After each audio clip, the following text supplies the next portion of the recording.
What's up guys, YST here and welcome back to another Raid Shadow Legends video. I hope everyone's having an amazing day. Today we're going to be breaking down a new solo strategy for the Scarab King on the hardest stage of the Doom Tower, using a free to obtain legendary that you can get from fragments from the Hydra boss. And she goes by the name of Mithrala Lifebane. Let me know if you guys have managed to get her yet or how many fragments you've got left to get this champion. But usually I always use Urost, and I'll probably continue to do so.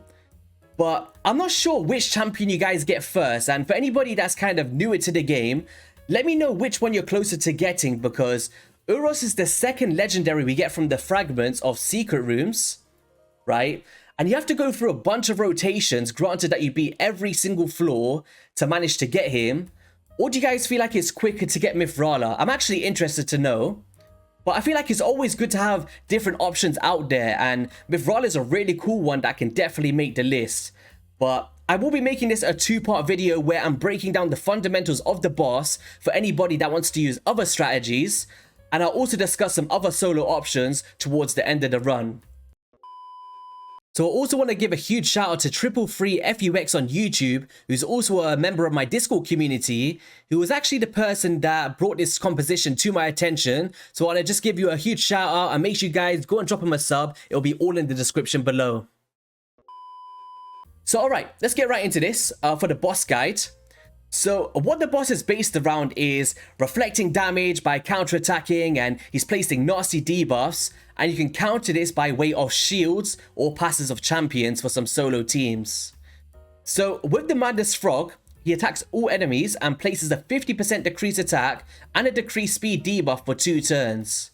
We'll then place an extra hit on enemies that have no shield buffs, and the extra hit has a chance of placing a provoke. So if you don't have shield in your champions, you can see that you're going to have a bunch of these on your champs and it's going to be a nasty time. So bringing in that shield is definitely going to be beneficial. Of course, you can resist this with stuff like resistance stats to make it a little bit easier for specific teams. With the Vile Absorption, he attacks all enemies and places an extra hit on each enemy for each buff on the target. So if you don't have full control of the turn meter, he's going to be stripping all of those off. Granted, you haven't got high resistance, and he's going to be hitting you very hard here. Each extra hit steals 1 random buff from each enemy that have no shield buffs and removes 1 random buff from enemies under those shields. And will also place a True Fear for 1 turn on enemies that have buffs stolen. So you can just imagine the cycle that your champs can get into. With the Spectral Horror, he actually decreases the damage received according on how much Borgov's max HP has been destroyed.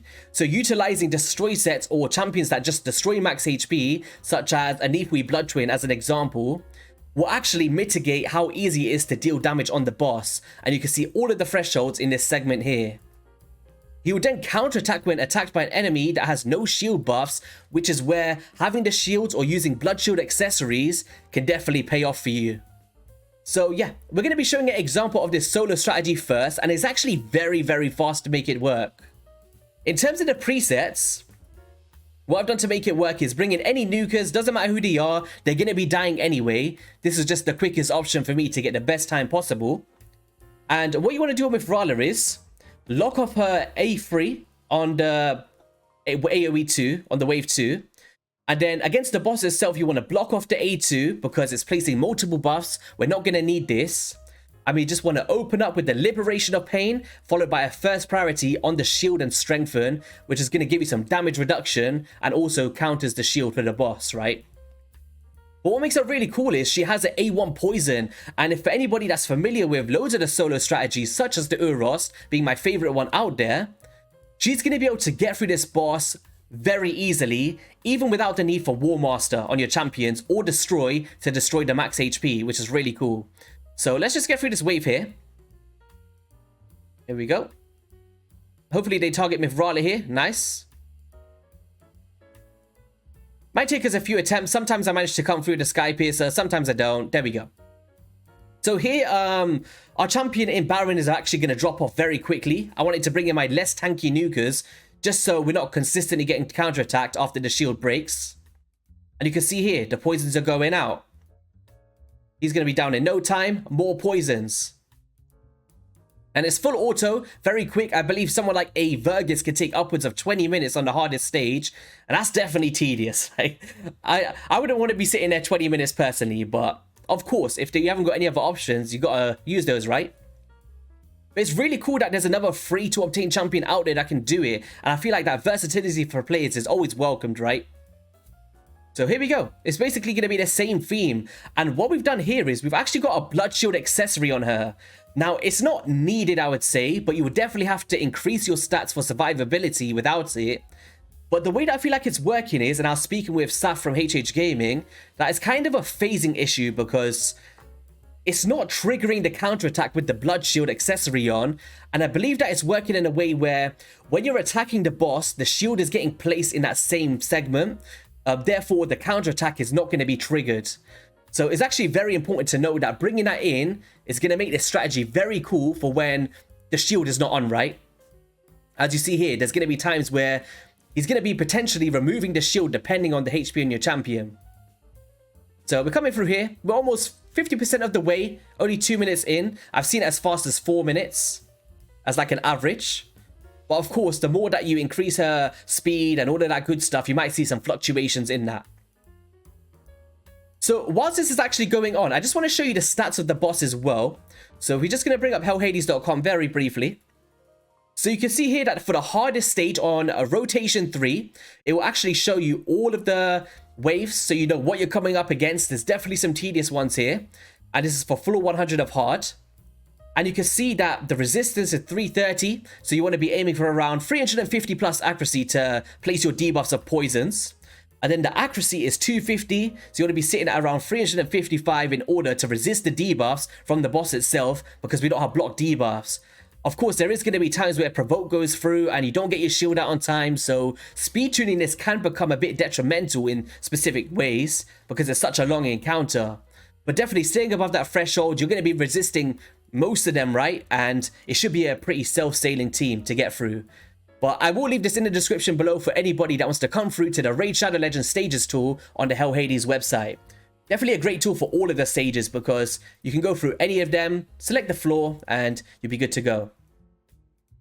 So taking this off now. Are we there yet, Mithrala? Almost. We're at 3 minutes 21. Not doing too bad here. I believe that my Uros might do it in a similar time, maybe a little bit quicker. But the upside of him is you don't need him really fast or anything. You just put him slow and tanky, and he pretty much just reflects the poisons of his passive. But it's just that thing of, have you managed to get all of the secret room fragments yet? Or did you get Mithrala and you can use her in the meantime? But there will be some downsides of Mithrala, which I will discuss once we go into the gearing process of this champion, right? But look at this, like, the stats that I put on her, they're good. But there could be some wiggle room because we're not even close to dying here, like, at all. We're, like, if you think about earlier floors as well, this is going to have no issue at some slower stats here. And that cleanse as well is very good. Takes off that decreased speed, keeps us on our rotation, and we're good to go. All right, almost there. Come on. A few more poisons. I actually did try it with the blood shield and just spamming out the A1. I was getting smacked. Like, you need that shield to go up with the A3 in order to recoup some of the regeneration that we built on our champ. But as you see here, 1.4 million damage coming out. We did an 83 turns, 4 minutes 25 with an average of 4 minutes. Not bad whatsoever. So let's go into the actual stats of this champion now. Let's speak about the thresholds for the highest stage. Bear that in mind, guys, this is going to fluctuate depending on the floor that you're facing. You might need lower thresholds here. I wouldn't say it's excessive for anybody that's doing the hardest stage of the Doom Tower. And obviously, traditionally with Mithrala Lifebane, I like to have perception of my champion. And for this build, unfortunately, you're going to have to switch into regeneration as a form of healing to get through that. But I feel like for players that's not looking to farm it, you're looking to farm the Dark Fae, you just want to get through the floor as efficiently as possible, it's not a big deal sometimes just putting some gear on a champion, get the floor done, go back to your normal build and carry on, right? Just to get past those floors. But what regeneration is going to do is heal this champion by 15% every turn. So you could look towards maybe 3 different sets of immortal gear. Might even do the job for you if you're lacking regeneration gear, as you can get immortal from the clan boss. And that's still going to enable you to heal every single turn, right? But what's really good about immortal is as well, is if you're struggling with sustainability, because you don't actually get bonus stats from regeneration, Let me just find the Mortal very quickly. A Mortal actually gives you 15% HP per set, so you will get 45% HP, but you're just losing a bit of the value of heal per turn. But the amount of HP you're gaining is actually very beneficial there, so definitely an option for players. And what we're looking for is a blend of speed. We're looking for the accuracy, we're looking for HP percent, we've got some defense percent as well in there. I feel like it's important. We got 5-star HP percent on the chest plate, some speed rolls, speed on the boots. So we're not going super heavy on HP here. We got accuracy, we got HP, and then we've also got a blood shield on the ring, which gives the wearer a shield where 5% of the damage dealt after attacking. And I feel like if you've got this, definitely bring it in, because as you've seen before, you're not getting 4 sets of attack, you're just getting the double attack, right? From the actual boss's turn, because we're always going to have a shield up, even if it's stripped off you, if you don't have the right sustainability. So definitely look for this. It doesn't matter the star or the rarity. If you've got a blood shield, it's going to work for this champion. Now, what this is all going to come into effect is, of course, as we mentioned earlier, shield and strengthen. We've got poison A1. She's going to be spamming them out. It's going to be a really cool thing. But what makes it also really good is trying to get that balance of resistance and accuracy can be really hard to do in specific teams, especially in the mid game. But what this champion does is converts the resistance by the amount of which the accuracy is, right? So the amount of accuracy you have will go into the resistance, and you'll be able to resist those debuffs a lot more easier. As you see here, with my overall stats, I have got way below the threshold of 355 for the boss, but because we got a lot of accuracy, it's being converted into resistance, therefore we're going to be able to resist those. So I really like that synergy there. A sweet spot for me for stage 100 was 250, but I'm just going to bring up something really quick.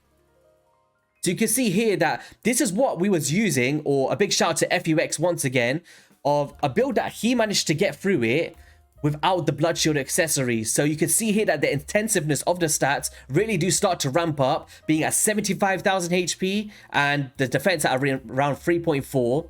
But the main takeaway is also the speed being at 270. So not having the blood shield definitely going to be a little bit of a harder build here, but it's still definitely an option. But in this build, as you see, 63,000 HP. I'd say in for around 60k is a nice sweet spot, just to heal as much as you can with the regeneration. And 250 speed, just to kind of stay on top of the boss and keeping that rhythm of always putting their shield up.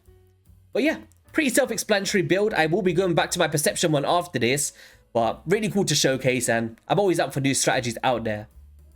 So, if you guys are wondering which other champions are capable of soloing these floors, well, as we mentioned earlier, Urost from the Undead Hordes, you can acquire from the Secret Room Fragments, is a very cool one, because all he needs to do is take a hit. He's going to be reflecting 5% poisons back to the boss. You put him in super slow speed as a tank. He's going to be well on his way to do it. But he also places a shield on the A1 to kind of counter the counterattacks, which is very beneficial. So Urost stands as probably the best in my opinion. But we've also got champions such as Cordelia, one that I've showcased before. And the way that she can do it is using the Revitalizing Rest, very similar to the Bommal strategy that we've done. And she's going to manage to get through that. She's going to heal herself all of the time, put her in a toxic set. She's going to put the poisons out, but it just takes a very long time to do so. But she also has a speed aura to get through that. Next up will be Torogi the Frog, is a very good option. A very cool video by Smiley TK, if you guys want to go check it out, where you use the Bog Blessing, you put the shield on, you put the reflect damage, you're doing the poisons upon times being hit. And it's just a really cool strategy out there. And he also heals himself, so kind of alleviates some of that stress for you. Next up will be Skull Lord Vargyao, from the Lizardman, right? If I'm not mistaken. He was actually a previous fusion. And he can be really, really good with the way that he can repeat attacks. He's got strengthens in there for some damage reduction as well. He's got decrease attack. But I believe he also does max HP, right? Destroys the max HP of bosses by 2.5% except for the Scarab King, whose max HP will be destroyed by 0.5%.